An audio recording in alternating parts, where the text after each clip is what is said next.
আমাদের বোন ফারহানা ইসলাম অনলাইনে প্রশ্ন করেছেন, আল্লাহর উপর ভরসা বা তাওয়াক্কুল বলতে কি বোঝায়?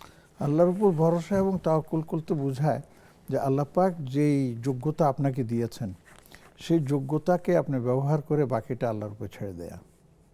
এটা হচ্ছে আল্লাহর উপর তাওয়াক্কুল। আপনি ঘরে বসে থাকবেন, কোনো কাজ করবেন না, আর বলবেন যে আল্লাহ আমার রিজিকটা আমার বাসায় পৌঁছায় দেয়। আল্লাহ সেই ক্ষমতা আছে, আল্লাহ পৌঁছায় দিতে পারেন, কিন্তু আল্লাহ বলছেন যে তুমিও রিজিকের সন্ধানে ঘর থেকে বের হও। আপনি বের হবেন না, তাহলে কিন্তু এটা তাওয়াক্কুলের অন্তর্ভুক্ত না। এই জন্যই আমরা পড়ি, দেখ আপনি পড়ালেখা করছেন, আপনি কাজকর্ম শিখছেন, আপনি সেই কাজকর্মগুলো কাজে লাগান।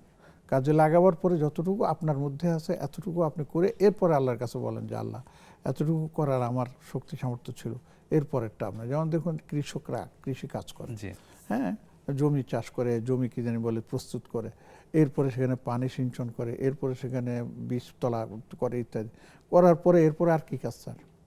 তখন আল্লাহ এবার আপনার। এটাকে বলা হয় তাওয়াক্কুল। তাওয়াক্কুল মানে এটা না যে আমি কিছুই করবো না, ঘরে বসে থাকবো, সব কিছু আল্লাহর পক্ষ থেকে আমার কাছে চলে আসবে। হ্যাঁ, আল্লাহর কাছ থেকে চলে আসা আল্লাহ পাক সেই ক্ষমতা রাখেন, কিন্তু আল্লাহ পাক চান বান্দা কিছু করে কিছু করুক। জি, এই জন্যই আমাদেরকে আমল করতে হবে।